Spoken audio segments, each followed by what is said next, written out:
안녕하세요. 인사 안 하고 수업하겠습니다. 안녕하세요. 자, 오늘 지난주에 이어서 61번부터 살펴들어가도록 하겠습니다. 자, 먼저 이 건축법상 내용으로서 건축에 관한 내용인데요. 61번 보죠. 건축법 영상 건축에 관한 설명 중 틀린 거 이렇게 되어 있죠. 이 건축은 출제가 유력시된 파트니까 잘 정리해 두시고요. 1번 맞죠?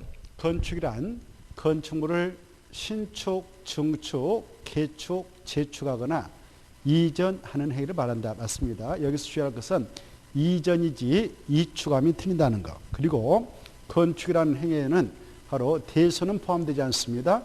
그 다음에 용도 변경도 포함되지 않는다. 이걸 유념하시고, 그 다음에 이 이전이라고 하는 것이 무엇이냐? 2번 나와있죠. 이전이란 기존 건축물의 주요 구조부는 내력벽, 기둥, 포, 지붕터, 바닥, 주계단 이런 것들이 있죠.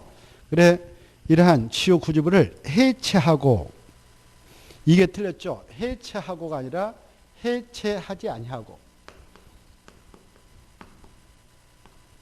해체하고가 아니고 해체하지 아니하고.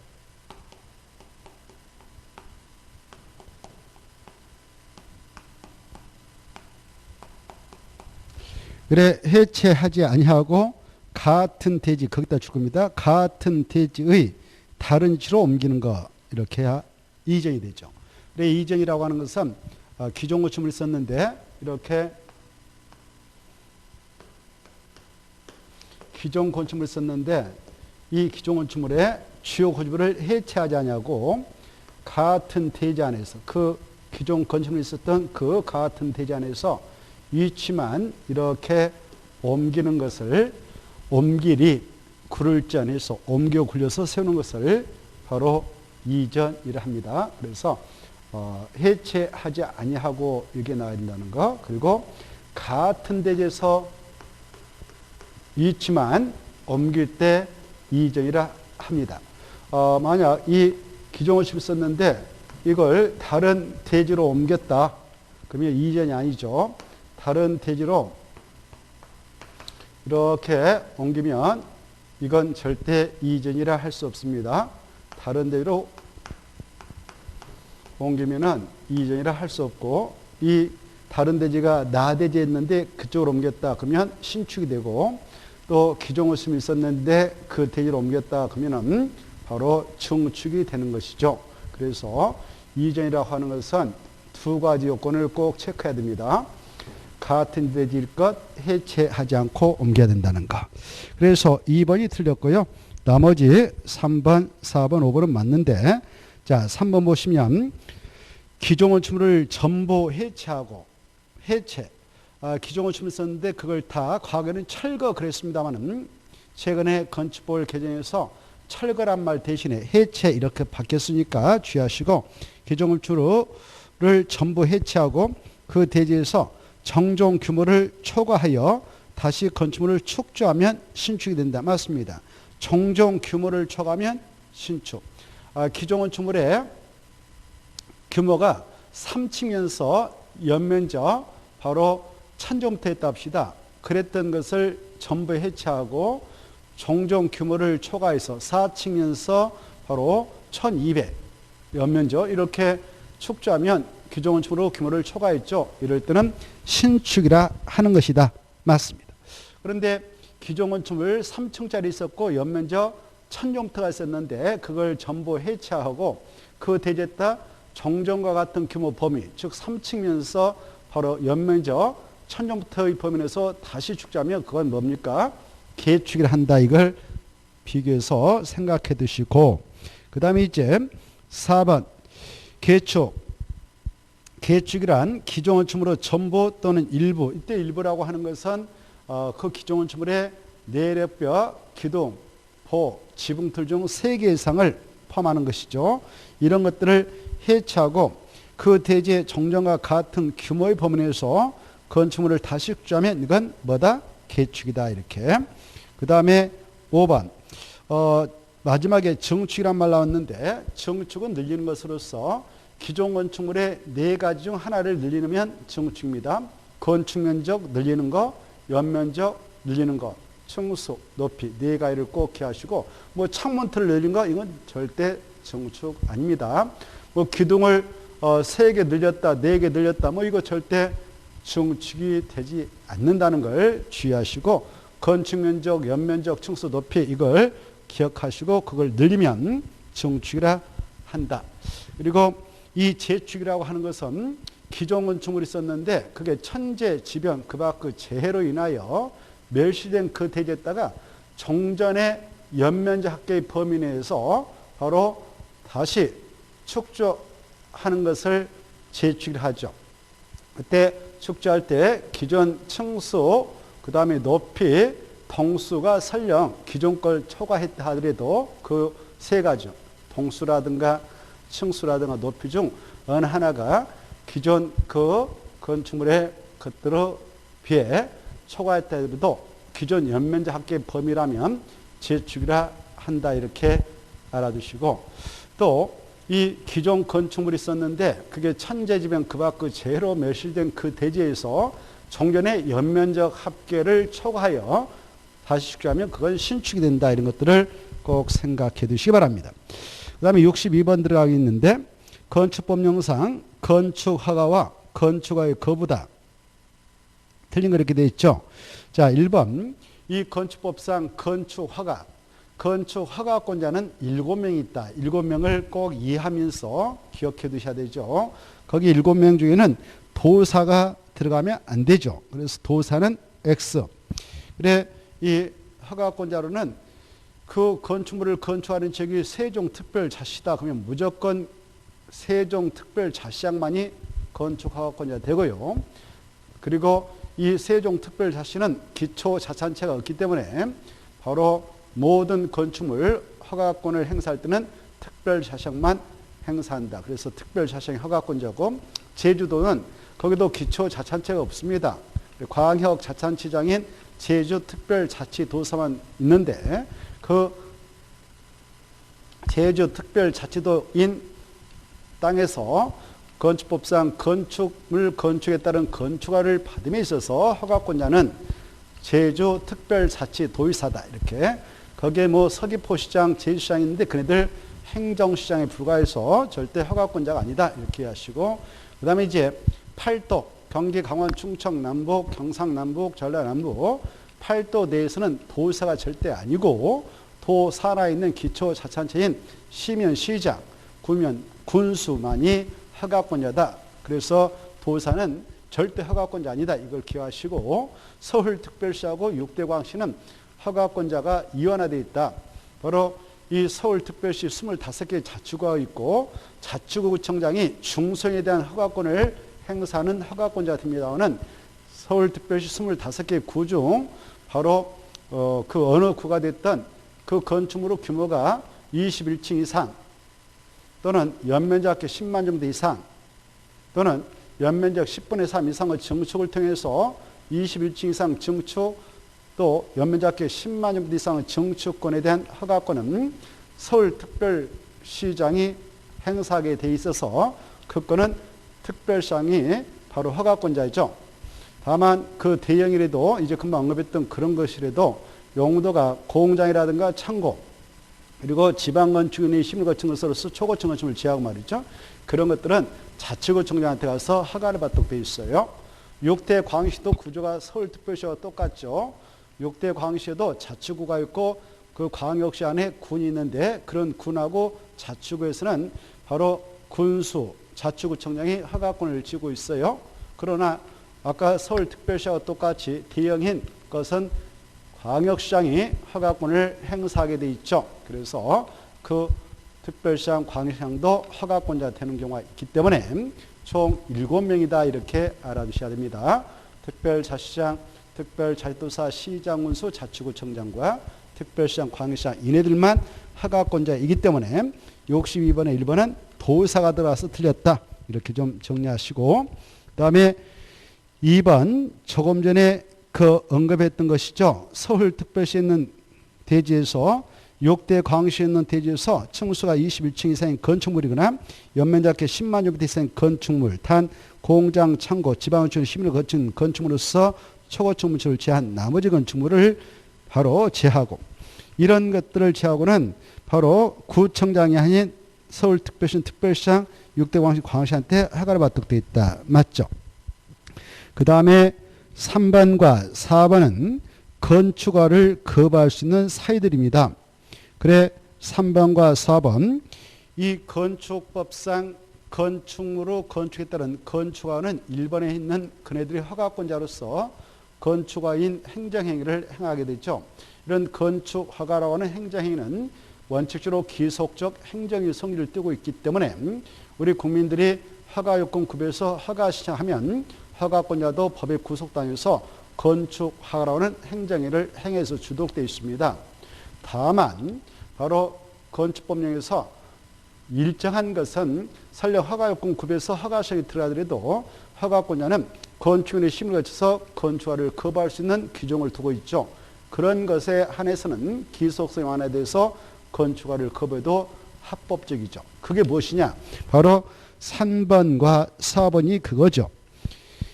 이 3번 허가권자는, 여러분은 3번과 4번 지문을 정확하게 이해하시고 머리에다 새겨두셔야 됩니다. 허가권자는 바로 그 국토의 계획 및 이용에 관한 법률에 따라 지정되어 있는 방제지구, 그리고 자연재해 대책법에 따라 지정되어 있는 자연재해 위험 개선지구, 이런 장소에서 상습적으로 침수되거나 침수가 우려되는 지역에 건축하는 건축물에 대해서는 바로 이 여름에 장맛비가 있게 되면 말이죠. 지하층이 먼저 침수되는 지역이 많죠. 그래서 인명피해 우려가 있기 때문에 그런 방제지구라든가 자연재해 위험 개선지구에 있는 대지에서 바로 건축하겠다라고 설계도서 들어왔는데요. 지하층 일부를 사람이 오랫동안 머물 수 있는 공간이 주거용으로 사용하겠다, 아니면 거실 용도로 쓰겠다라는 그런 건이 들으면 건축인이 심의에다 붙여가지고 건축허가를 거부할 수도 있다라는 거. 지하층에 있단 말입니다. 지하층 일부 공간을 주거용으로 사용하거나 거실을 설치하는 것이 보였다, 그게 정말 부적하다라고 인정되면 이 건축법이나 다른 법률의 규정에는 이 건축허가라는 것이, 허가라고 하는 것이 기속적 행정의 성질을 띠고 있지만 그럼에도 불구하고 건축인의 심의를 거쳐서 건축허가를 하지 아니할 수 있다, 거부할 수 있다, 이렇게 하시고, 4번 이 허가권자는 그 시설이 위락설이라든가 숙박설이다, 이걸 약자로 위숙이라 하죠.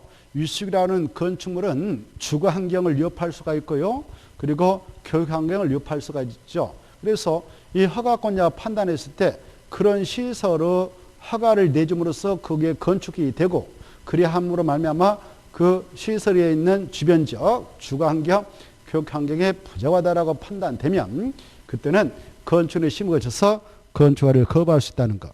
위숙이라고 암기하시고, 위숙이는 주거 환경, 교육 환경을 고려할 때 부적하면 건축허가를 거부할 수 있습니다. 건축인의 심의를 거쳐서. 그 다음에 5번 허가권자는 이 건축허가를 자기한테 받았던 자들이 우리 국민들이죠. 우리가 건축허가를 받아왔습니다. 그러면 공사에 들어가야 되지 않겠습니까? 그때 몇 년에 공사에 들어가도록 법에서 규정하고 있느냐? 바로 2년에 들어가라 이렇게 하고 있죠. 다만 공장은 규모가 크니까 3년 주겠다 이렇게 하고 있죠. 공장 아니면 2년 이내에 들어가야 됩니다. 그 기간 내에 들어갈 수 없는 정당한 사유 있으면 바로 소명하고, 그러면 착수기간을 1년 이내 보면서 연장받으시죠. 이런 기간이 주어졌는데 그 기간 내에 안 들어가면 허가권자는 건축허가를 취소해야 된다라는 거. 그래서 5번 맞습니다. 2년, 공장 3년, 착수하자는 허가를 취소해야 한다. 그리고 정당한 사유가 있다고 인정되면 몇 년에 벌써 공사 착수 연장할 수도 있냐? 1년. 여기까지를 여러분은 잘 정리해 두시면 좋겠습니다. 자, 63번 보겠는데, 건축법상 건축물의 건축에 따른 사전결정 신청 설명으로 옳은 거 이렇게 되어 있죠. 자, 이 사전결정 신청이라고 하는 것, 바로 건축물을 건축할 때 우리 국민들은 조그마한 것들은 건축 신고만 하면 허가받은 건조에서 신고를 하고 건축공사 들어갈 수 있죠. 그런데 이 신고 대상이라면 우리는 건축허가 신청해서 허가받고 건축을 해야 하죠. 이때 허가를 받기 위해서는 유자격적인 건축사에게 설계도서 의뢰해서 설계 비용 주고 받아다가 첨부해서 설계도서 첨부해가지고 건축허가 신청서를 내죠. 그래 허가 신청했는데 불허가 받았다 그러면 설계 비용을 날리고 그동안 그 준비했던 여러 가지 비용이 바로 날아갈 수가 있죠. 그 점을 감안해서 허가 대상 건에 대해서는 건축 허가를 정식으로 신청하기 전에 그 대지를 준비해가지고 여기에다 바로 이러이러한 용도의 건축물을 건축해 나가게 될 때 건축법령상 법적으로 허용됩니까? 허가 받아갈 수 있습니까? 허가를 받기 위해서 무엇을 우리가 고려해야 됩니까? 라고 하는 것을 알아볼 수 있는 사전 절차를 두고 있죠. 이걸 사전결정 신청 제도로 하고요. 사전결정 신청은 바로 건축 허가 대상만 인정하지 신고 대상 인정하지 않는다. 이때 보통 이 허가 대상은 층수가 3층 이상이면 허가 대상이 되죠. 그래서 3층 이상의 건축물을 건축한다 그러면 허가를 받는다 이렇게 이해하시면 되겠습니다. 그래서 건축허가 대상 건축물을 건축하려는 자가 누구한테 사전결정을 신청해 볼 수 있냐? 허가권자한테 한다. 허가권자 조금 전에 7명 했었죠. 그네들한테 신청을 할 수 있죠. 이때 허가권자에는 도산 절대 안 들어가고 국토교통부장도 절대 안 들어갑니다. 그래서 그네들한테 사전결정을 신청한다는 것은 있을 수가 없는 것이다 이렇게 하시고, 사전결정 신청이라고 하는 것은 건축을 하려는 자가 꼭 건축할 때 걸치는 필수적 절차는 아니고 임의적 절차다 이렇게. 그래서 사전결정을 신청해야 한다는 아니고 할 수 있다 이렇게 알아두시면 좋겠습니다. 자, 이때 사전결정 신청을 하게 되는데요. 옳은 거 이렇게 돼 있죠. 1번은 맞습니다.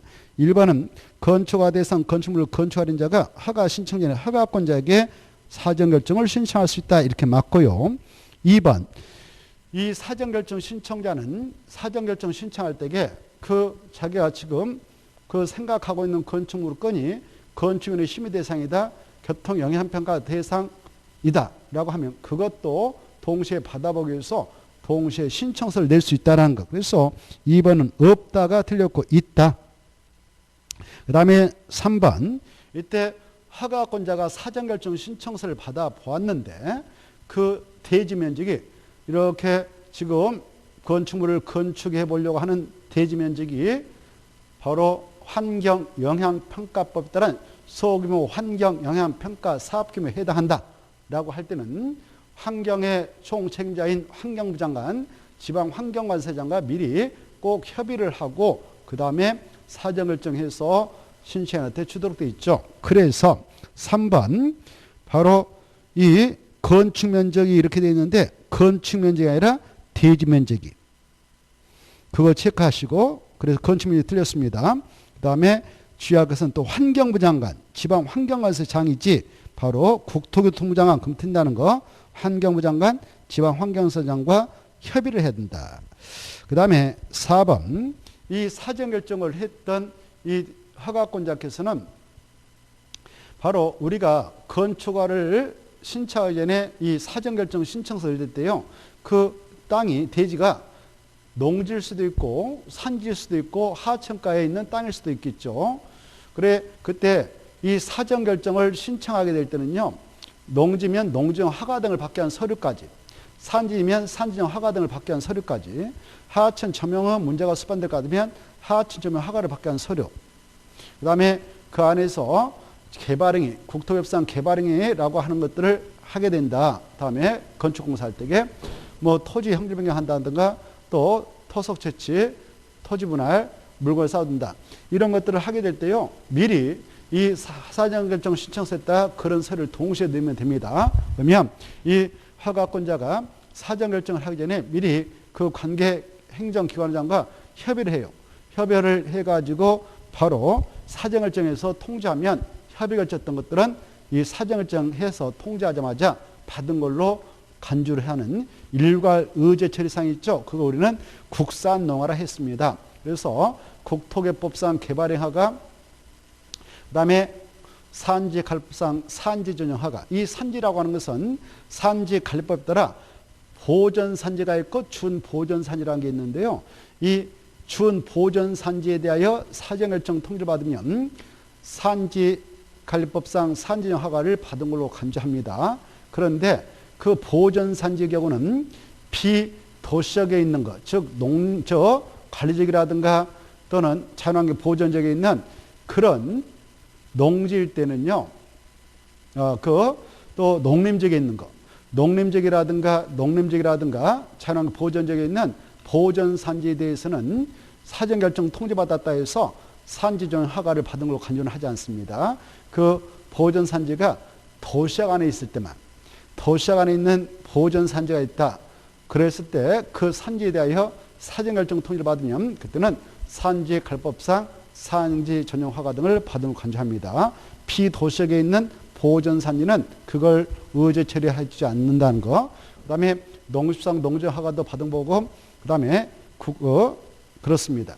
그래서 하천법상 하천점 허가 등 받고, 그러나 건축상 건축안은 별도로 사전결정 통지받고 2년의 신청서 내서 건축가 신청서 내가지고 바로 건축허가를 받죠. 그래서 사전결정 통지받았다 해서 건축허가까지 받은 걸로 본다. 이게 4번의 마지막 파트가 틀렸어요. 건축법에 한 건축허가 그걸 X.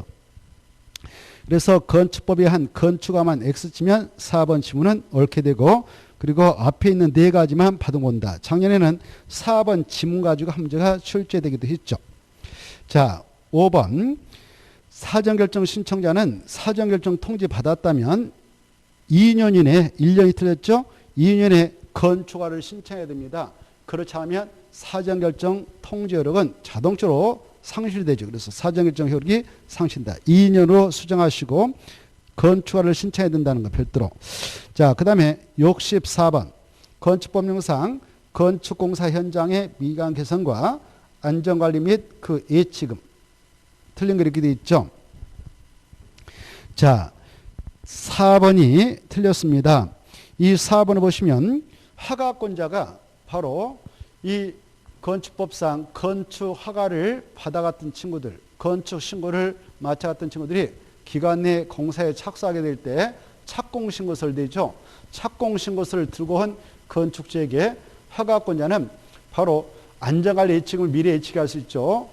바로 공사 들어갔는데 공사를 중단하고 장기간 방치하게 되면 그 공사 현장의 모양새가 엉망이죠. 그래서 미관도 해치고요. 안전사고도 유발시킬 수 있습니다. 그래서 미관 개선 및 안전관리 조치를 취하도록 의무를 가고 있는데 그 의무를 이행하지 않을 것에 대비해서 미리 그 연면적 1000제곱미터 이상인 건축물의 건축공사를 하겠노라고 착공신고서를 들고 온 건축주가 있다면 허가권자는 착공신고서를 수리하기 전에 미리 안전관리 예치금을 예측할 수 있어요. 법적으로. 그때 예치금의 한도는 총 건축공사비의 1%까지만 예측할 수 있다. 이걸 가지고 또 작년에 합류를 출제했습니다.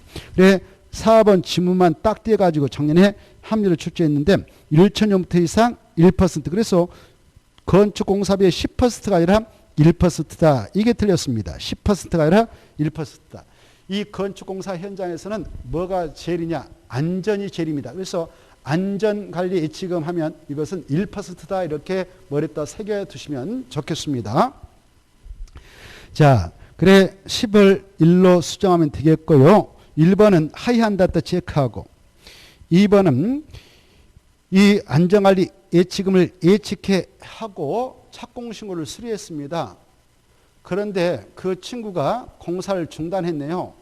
중단했다면 스스로 안전관리 조치를 취할 의무가 있죠. 근데 안 했습니다. 그러면 허가권자가 1차적으로 그 개선명령을 내릴 수 있어요. 해라고. 그 명령을 내리는데 이행하지 않으면 허가권자가 행정대집행법에 의하여 그 건축주 대신 안전관리 조치를 취할 수 있죠. 그걸 행정대집행에 의해서 바로 그 조치를 취할 수가 있는 것입니다. 그때 안전 그 조치를 취함에 있어서 행정대집행이 들어가는데 그 비용은 예치되어 있는 안전관리금을 예치금을 사용할 수 있다는 거. 이따 체크하시고 3번 이 건축공사를 하려고 하는 자가 이미 바로 분양보증을 했다든가 신탁회사하고 신탁계약을 체결했다 그러면 나름대로 안전장치를 취했죠. 책임을 그쪽에서 질 수 있는 조치를 취했기 때문에 그때는 안전관리 예치금을 예측해야 하는 대상에 제외를 해주죠. 그리고 이 안전관리 예치금을 예측해야 하는 경우 우리 일반 국민들을 대상으로 하는 거지 공적 주체인 뭐 한국토지주동사 지방사가 그 건축을 할 때는 적용해서 지혜를 해줍니다. 그 다음에 5번 지분 허가권자는 착공 신고 건축 중에 공사가 중단된 건축물로서 공사 중단 기간이 2년 동안 합치고 2년을 경과한 경우에는 건축주에게 서면으로 고지한 후 예치금을 사용해서 바로 공사 현장 안전 울타리 설치 등 이런 조치를 취할 수도 있습니다. 몇 년 동안 방치하고 있으면 직접 건축주에게 서명 통지하고 예치금 사용해서 안전관리 조치를 취할 수 있는가 2년 이것도 좀 받으십시오. 그 다음에 65번 보겠는데 이 면적이 1000제곱미터인 대지에 건축물을 건축하는 경우 건축법령상 대지 적용 조치 면제될 수 있는 건축물이 아닌가 이렇게 되어 있죠. 다만 그 장소는 지구 단위 계획구역이 아니요 조례가 규정하고 것은 고려하지 않는다 이렇게. 그래서 건축법령에 근거해서 문제를 풀면 되겠는데요. 이 건축법상 건축물을 건축하려 할 때에 도시 친화적인 환경을 조성하고자 대지 안에 적용을 하도록 하는 규정을 두고 있죠. 대지 안의 적용 규정을 두고 있습니다. 적용이란 건 나무 심어가지고 바로 적용을 하죠. 자, 그럴 때 이 적용이라고 하는 규정은요, 그 대지가 도시일 때 적용돼요. 도시 친화적인 자연환경을 조성해 나가도록 유도하고자 이 규정을 두고 있거든요. 그리고 그 대지가 200제곱미터 이상일 때에 적용을 하도록 하는 규정이 적용됩니다. 200제곱미터. 그래서 그 외시에서 대지 면적이 1000제곱미터니까 일단 적용을 해야 할 대지는 되는 거죠. 이때 적용을 해야 되는 경우가 있고요. 적용을 면제해 주는 경우도 있어요. 설령 그 대지 면적이 200제곱미터라 하더라도 적용을 면제해 주는 경우가 있습니다. 적용해봐야 크게 의미 없기 때문에. 그래, 이 면제 대상이 어떤 것이냐 이걸 우리는 시험 공부로서 알아둘 필요가 있어요. 이 도시역도 주거적이 있고 상업적이 있고 공업적이 있고 녹적이 있죠. 이렇게 주거, 상업, 공업, 녹적이 있고 비도시역은 보호생계 관리적도 있고 농림적도 있고 자연환경 보존도 있죠. 이 적용을 하도록 하고 있는 그 대지는 주로 주거적에 있는 대지, 상업적에 있는 대지일 때 적용한다 이렇게 하시고 그 대지가 설령 200제곱미터인 대지라도 녹적이 있다 그러면 적용 면제됩니다. 그건 바로 풀밭이죠. 그래서 풀밭을 밀어가지고 대지정에서 건물을 짓게 될 때 건폐율 용적을 정해서 집을 짓죠. 그때 건폐율도 적게 인정하지 않습니까? 20% 이하밖에. 그러니까 여기는 바로 조금만 그 마당 같은 거 만들어가지고 이용할 때 조금만 방치하면 금방 풀밭 돼버려요. 그래서 녹지역은 적용 규정을 적용하지 않습니다. 설령 그 대지 면적이 200제곱미터 이상에도 적용하도록 의무를 가지 않아. 하는 건 자유지만 의무사항이에요. 비도시역도 마찬가지예요. 비도시역도 적용 규정을 적용하지 않습니다. 이렇게. 그래서 녹지역 나면 적용할 필요 없다. 하는 건 자유지만 의무사항이다. 관리도 할 필요 없다. 농림도 할 필요 없다. 저는 보존도 할 필요 없다. 이렇게 하시고 그 다음에 이 공업적은 공장에 들어가는 땅이죠. 그래서 공장에 들어가는 땅도 뭐 적용할 필요 없다. 그때 공장이 무엇이냐 이런 것들은 그 산업단지 안에 있는 공장 또 대지 면적 5,000제곱미터 미만의 대지 건축 대지 면적 5,000제곱미터 미만인 그런 대지 안에 공장 연매잡기 1,500종 이런 건 몰라도 돼요. 그냥 공장체 이렇게 시험 공부할 때 외워버리세요. 공장체. 자, 그리고 그 대지가 말입니다. 바다를 매립해 가지고 만들어졌는데 아직도 바닷물이 빠지 않았다. 이게 이연분이 있거든요. 바닷물을 가지고 그 바닷물이 땅속에 스며들어 있으면 이연분이 아직도 함유되어 있죠. 이 이연분하고 나무분이 삼각이기 때문에 이연분이 함유되어 있는 대지는 적용 면제. 그리고 축사가 들어가는 땅, 가설 건축물이 들어가는 대지, 임시가짜, 전치기한 보통 3년인데 부셔버릴 거 아닙니까? 그래서 적용해봐야 의미 없어요. 하는 건 자주 할 의무는 없습니다. 이렇게. 그래, 이원분이 함유되어 있는 거. 이런 것들은 할 필요 없다. 이렇게. 그리고 이 물류시설이 물류시설이 물류창고인데 이런 물류시설이 바로 그 연면적 1500제곱미터 미만이 들어설 대지라면 적용할 필요 없어요. 이 물류시설이 이렇게 주거적에 들어온다. 주거적의 대지가 200제곱미터 이상이다. 상업적에 들어온다. 그러면 자연 친화적인 공간 조성도를 하기 위해서 적용을 하도록 의무를 가합니다. 그런데 주거적도 상업적 아니라면 나머지는 이 물류시설 조그마한 거 건축할 때 적용을 면제해 준다는 거. 이런 것들을 생각하시고 문제를 풀면 좋겠어요. 자, 65번 볼까요? 이 적용 등의 조치가 면제될 수 있는 건축물. 면제될 수 있는 것은 1. 녹적은 면제. 그 다음에 3. 공장 면제. 4. 축사 면제. 5. 자연환경 보존지역 면제. 이렇게 가닥을 쳐버렸어요. 그런데 2번 이 물류시설이 있잖아요. 물류시설이 무슨 지역에 들어오면 그 대지 면적 200제곱미터 이상 있다면 적용해야 되냐? 주거적, 상업적. 그래서 상업적 위에다가 주거적도 쓰시고 주거적하고 상업적에 물류시설이 들어가게 될 때 그 대지 면적이 200제곱미터 이상이면 적용해야 합니다. 그래서 답은 2번이죠. 자, 66번. 이 건축법령상 특별시 광역시가 아닌 지역. 그래 대한민국의 특별시 광역시 아닌 지역에 시장군수가 건축화권을 행사한다. 그러면 그 시장군수라는 친구들은요. 8도대에 있는 시장군수를 말하죠.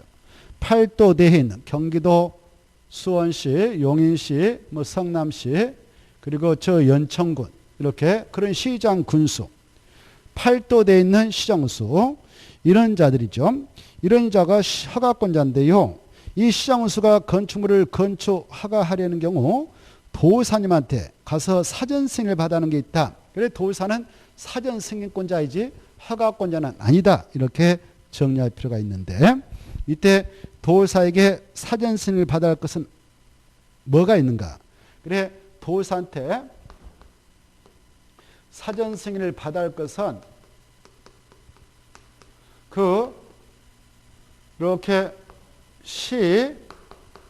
시군에서 시장, 군수가 허가권자인데요. 이때 이 지역에 있는 땅 가지고 말이죠. 21층 이상 건축물을 건축하겠다라고 허가증이 들어옵니다. 시장한테, 뭐 군수한테. 그리고 연면적 합계 10만 제곱미터 이상의 건축물을 건축하겠다라는 허가증이 들어옵니다. 또 연면적 10분의 3 이상 증축을 통해서 21층 이상으로 증축, 연면적 합계 10만 제곱미터 이상으로 증축하겠다라고 허가증이 들어왔다. 그러면 이 시장과 군수란 자는 자기가 단도로 허가권 행사를 못하고 미리 도사님한테 승인을 신청해서 승인받고 허가권을 행사해야 되죠. 그래서 이걸 도사의 사전 승인 대상을 합니다. 다만 이런 대행이라도 그 용도가 창고라고 하는 것이 있다. 공장이라고 하는 것이 있다. 공장과 창고라면 사전 승인 받지 않습니다. 공장, 창고이면 사전 승인 받지 않고 그냥 시장과 군수가 단독으로 법에 근거하여 허가권을 행사해서 처리하죠. 또 지방건축위원회의 심의를 거친 것, 이것도 역시 시장군수가 단독으로 허가권 행사합니다. 그런데 초고층 건축물은 엄청 큰 거지. 50층 이상, 높이 200m 이상의 건축물은 설령 지방건축위원회의 심의를 거친 것이라도 시장군수는 도지사한테 사전 승인을 받도록 되어 있죠. 그 다음에 바로 이 도지사가 말입니다. 시군에 있는 땅에다가 여기에서 나한테 사전 승인 받으러 와야 됩니다라고 미리 지정 공간 장소가 있습니다.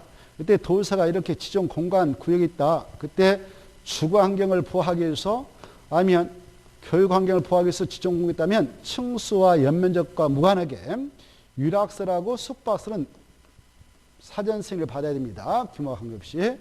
그리고 만약 그 자연환경 보호, 수지를 보호하기 위해서 도지사가 지정 공고했다면 바로 연면적 1,000제곱미터 이상, 연면적 합계 1,000제곱미터 이상이라든가 3층 이상인 거, 3층 이상인 그런 위락설하고 숙박설, 일수기하고 공동주택, 그다음에 제2종 근린생활설 중 일반 음식만 업무설이 공공 업무설하고 일반 업무설이 있는데 그중에 일반 업무설만 이걸 위숙 011 이렇게 암기하라고 그랬죠.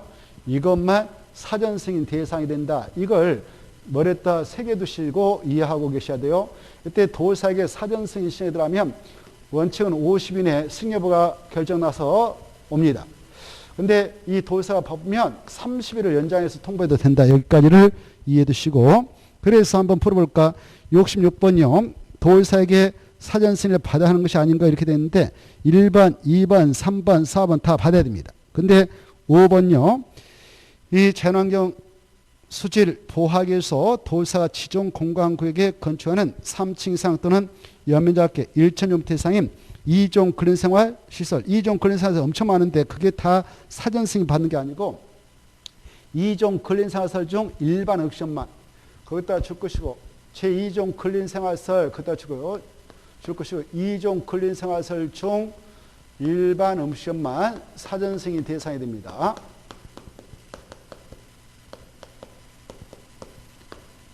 그 다음에 또 업무설이 아까 크게 두 가지 있다고 했죠. 일반 업무설하고 공공 업무설이 있는데 일반 업무설 중 그다 줄 것이고 중 바로 일반 업무설만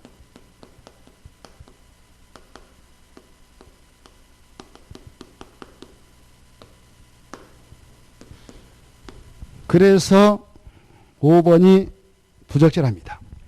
67번 이 건축법상 신고 대상인 건축가 대선. 이 건축가 대선은 신고 대상도 있고 우리 국민들이 건축가 대선할 때 신고 대상이 있고 신고 대상이 하면 허가를 받아서 하도록 하고 있는데요. 신고 대상의 건축가 대선 해당하지 않는 그렇게 되어 있죠. 1번 맞습니다. 연면적합계 100제곱미터 이내의 건축을 할 때 건축물로 신축을 할 때도 신고 대상이죠. 연면적합계 100제곱미터를 초과하여 건축물을 신청한다. 그때는 허가받게 되고요. 그 다음에 2번 이 5.2 공장, 2.5 공장 이렇게 암기라고 그랬는데 이 공업지이라든가 산업단지 이런 장소에서 공장을 신청할 때 그 규모가 2층이라서 연면적합계 500제곱미터 이하라면 그때는 신고 대상이고요. 이 규모 초과하면 허가 대상이 되고 3번 이 기존건축물 있는데 기존건축물 높이를 늘리는 거 이거 증축 아닙니까? 늘릴 때 몇 미터 이내까지 늘리면 신고하고 증축 신고하고 늘리면 되느냐? 3미터 이내입니다. 그래서 6미터가 나왔는데 6미터가 아니라 3미터 이하 4미터, 5미터 이렇게 높이를 늘릴 때는 허가 대상이니까 허가 받아야 돼요. 증축허가. 그래서 답은 3번이 되겠습니다. 3미터로 하면 신고 대상, 그걸 초과하면 허가 대상이 되죠. 그 다음에 4번 맞아요. 표준 설계 도세에 따라 건축하는 건축물로서 건축조례가 정하는 건축물로 건축은 신고하면 되고요. 5번 이 대선할 때 연면적 200제곱미터 미만이고 3층 미만이 건축물이 있다. 그걸 대선할 때는 바로 신고하면 됩니다. 대선 신고. 자, 이런 것들을 좀 잘 봐두시기 바랍니다. 그리고 이 바닥 면적합계 85제곱미터 이내의 증축, 개축, 재축도 신고하면 된다. 그러나 바닥 면적합계 85제곱미터를 초과해서 그 증축, 개축, 재축할 때는 허가 받는다. 이런 것들이 머릿속에 떠올랐으면 좋겠네요. 자, 그 다음에 68번 건축법령상 건축허가 제한이나 허가받은 건축물의 착공 제한에 관한 설명인데 틀린 거 이렇게 되어 있죠. 자, 이 건축허가 제한과 착공 제한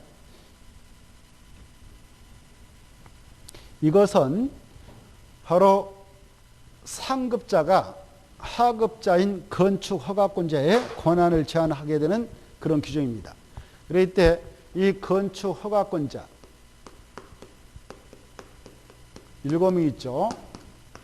7명보다 더 높으신 분이 국토교통부장관 있죠. 그래 국토교통부장관은 이 허가권자 거 법적으로 야 너네들 당분간 허가권 행사하지 말라라고 제한할 수 있고 허가받은 건축물의 착공도 받아주지 말라라고 제한할 수 있습니다. 그리고 이 서울특별시장은 자기보다 하급자인 자치구청장, 6대 광시장도 자기보다 하급자인 자치구청장, 또 광역시내 군수, 8도 도사는 이 자기 밑에 있는 허가권자인 시장, 군수, 이네들의 권한을 제한할 수 있습니다. 그래서 건축과 제한과 착공제한은 국토교통부 장관도 할 수 있고 국토교통부 장관은 허가권자 거 다 할 수 있어요. 제한할 수 있다. 그리고 특별시장, 광역시장, 도지사는 자기보다 하급자인 이 자치구청장, 군수, 시장 이네들 것만 제한할 수 있어요. 이때 국토교통부장은 직권으로 국토관리상 필요하면 이네들 권한을 제한할 수 있고요. 그리고 다른 부서의 장관, 주무장관이 이렇게 제한 좀 해주세요라고 요청할 수 있거든요. 제한 요청이 들어가면 장관들이 요청하면 국장이 받아서 제한을 할 수가 있습니다. 그때 뭐 국방부 장관이 국방상 필요하다면 제한을 요청할 수 있고요. 또 기획재정부 장관이 경제상 필요하다, 국민 경제상 필요하다, 또 환경보전상 환경부 장관이 필요하다. 뭐 그럴 때 장관, 주무장관이 요청하면 요청받아서 제한을 해줄 수 있죠. 이때 국토교통부장이 제한할 때는 제한하게 되는 사유하고 기간하고 그 대상 그리고 그 지역 이런 것들을 상세히 정합니다. 그래서 제한령을 정해서 제한하게 되죠. 이때 제한령을 허가권자한테 이렇게 통보해 주면 이자가 제한이 되어서 내가 허가권 행사 못합니다라고 알도록 공고를 해줍니다. 이때 중요한 것은 제한기간인데요. 제한기간은 원칙은 2년 이내로 하되 이래 하나여 1년만 연장할 수 있다 이것이. 이게 아주 중요해요. 이래 하나여 1년만 연장할 수 있다. 그래서 길게 연장해봐도 3년 초과는 못하겠죠. 자, 그리고 이 특별시장, 광역시장, 도지사께서 이네들 권한을 제한할 때에는요. 일단 제한을 하고 그 다음에 국토교통부한테 그 내용을 보고합니다. 즉시. 보고받았던 국토교통부장이 검토했을 때 그 제한이 지나치다고 인정되면 야, 그 제한을 해제라 라고 해제할 것을 명할 수 있다라는 거. 명예에 가면 따라야 되겠죠. 여기 그리고 제한을 했다면 그 허가권자인 시장구청장한테 그 내용을 보내주면 시장구청장 허가권자가 그 내용을 공부했다가 공고해서 알려줍니다. 이 흐름을 잘 봐두시면 좋겠습니다. 자, 그래서 68번, 1번, 2번, 3번, 4번 맞는데 5번이 틀렸죠. 이 제한기간은 3년이 아니고 2년으로 수정하시고 그리고 제한기간 연장은 2회가 아니라 1회 그리고 2년이 아니라 1년 이렇게 수정해서 제한기간은 원칙 2년이라 하되 1회 하나여 1년 연장 가능하다 이렇게 정리하십시오. 69번 건축법령상 건축물 용도 분류 연결 옳은 거 이렇게 돼 있죠. 자, 70번도 같은 문제죠. 그래 우리 건축법에 의하면 건축법 시행령에 하면 건축물 용도를 29가지로 분리해서 규정하고 있죠. 그 용도라는 것은 건축물의 종류를 유상, 구조, 이용, 목적, 형태별로 묶어 분류하는 것을 말하는데 이 내용 연결이 옳은 거 이렇게 되어 있네요. 1번 이 건축법령상 공동주택이라고 하는 것은 4가지가 있죠. 아파트, 연립주택, 다가 문제인데 다세대주택이다 이거. 그리고 기숙사. 그런데 반해서 건축법령상 단독택은 단독주택하고 다중주택하고 그 다음에 다가구주택이 있고 그 다음에 공간이 있죠. 그래 이 건축법령상 용도분류 파트에서는 이렇게 다세대, 다중, 다가구 이걸 정확하게 연결해서 기억하시고요. 근데 건축법령은 그렇습니다만 주택법령으로 또 넘어가면 달라지죠. 이 주택법으로 가면 단독택, 공동택으로 주택이 구분된다 해서 나오는데요. 기숙사는 공동택에서 죄. 그래서 주택법상 공동택은 3가지죠. 기숙사 빼고. 그리고 주택법상 단독택은 공간 빼고 3가지죠. 이렇게. 이것도 좀 생각하면서 정리하십시오. 1번은 다가구를 다세대로 수정하면 되겠고요. 2번 위락설이라고 하는 것은 안마오는 아닙니다. 안마시설도 아닙니다. 이때 안마오는요. 원이 나왔으니까요. 원 하면 1이죠. 그래서 제1종 근린생활시다 이렇게 암기하세요. 안마오는 뭐다고요? 원이니까 1종 근린생활시다 이렇게. 그 다음에 안마시술소 있죠.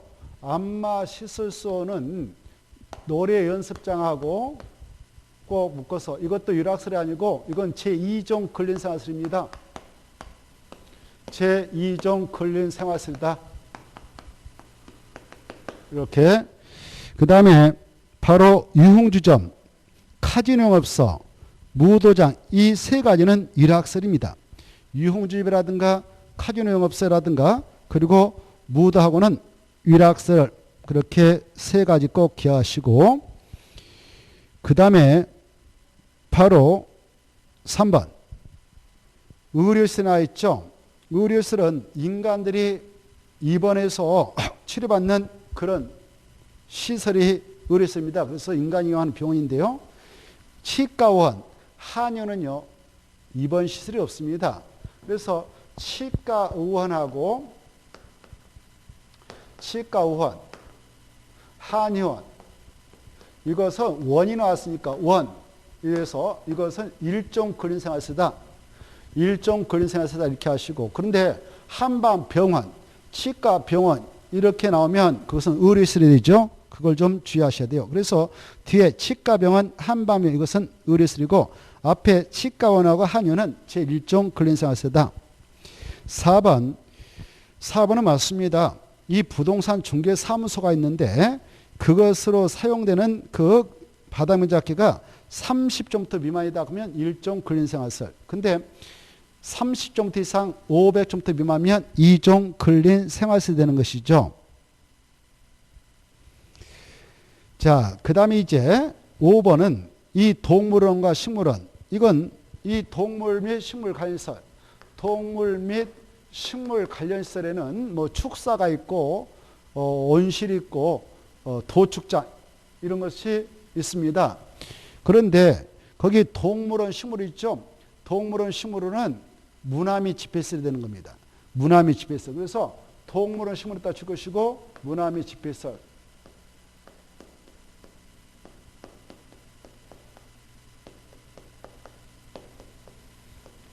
문화미 집회시설이다 이렇게 쓰십시오. 우리가 이 동물원에 어렸을 때 호랑이 보러 갈 때 혼자 갑니까? 모여서 갔습니까? 가족 단위로 친구 단위로 모여서 갔죠. 그래서 모을집에서 집회 시설을 하죠. 그때 갈 때 주말이라든가 이런 걸 이용해서 갔죠. 뭐 하려고? 문화생활 한답시고. 그래서 문화미 집회시설이다 이렇게 하는 겁니다. 동물원과 식물원은 문화미 집회시설이다. 그 다음에 동물병원하고 동물미용실 이 두 가지 있죠. 동물병원하고 동물미용실은 동물 및 식물 관련시설도 아니고요. 의료시설도 아니에요. 동물병원하고 동물미용실은 제2종 근린생활시설입니다. 제2종 근린생활시설.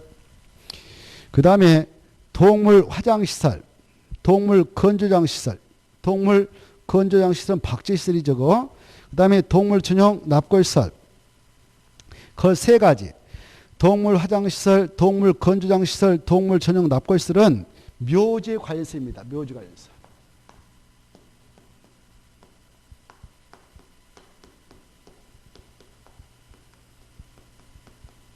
묘지 관련시설, 동물화장시설, 동물건조장시설, 동물전용의 납골시설은 묘지 관련시설.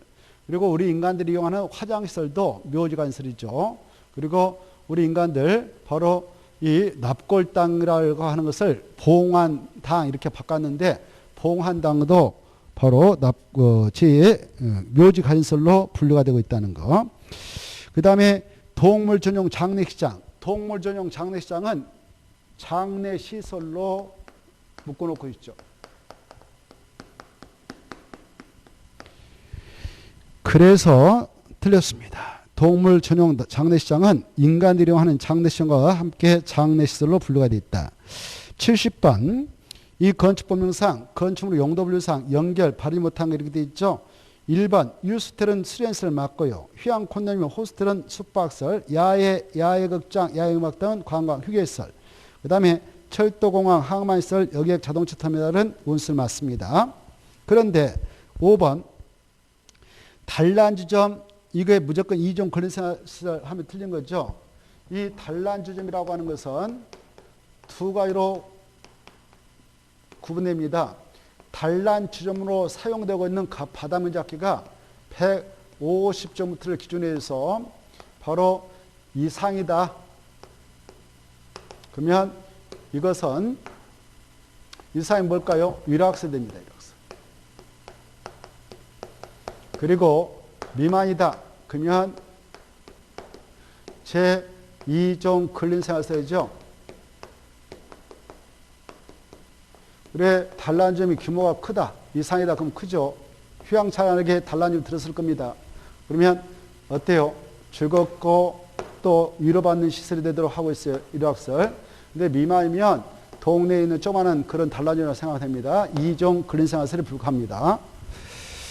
그래서 틀렸고 다중생활설 이것도 좀 잘 정리해 두셔야 되는데 과거에는 고시용어를 했습니다만 영어를 바꿨어요. 다중생활설하고. 이 다중생활설도 두 가지로 생각해야 합니다.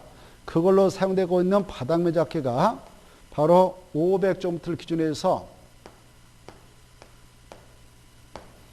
이상이면 뭐라고 하느냐? 크면은 숙박설을 하는 겁니다. 미만이다. 그러면 제2종 근린생활설을 합니다.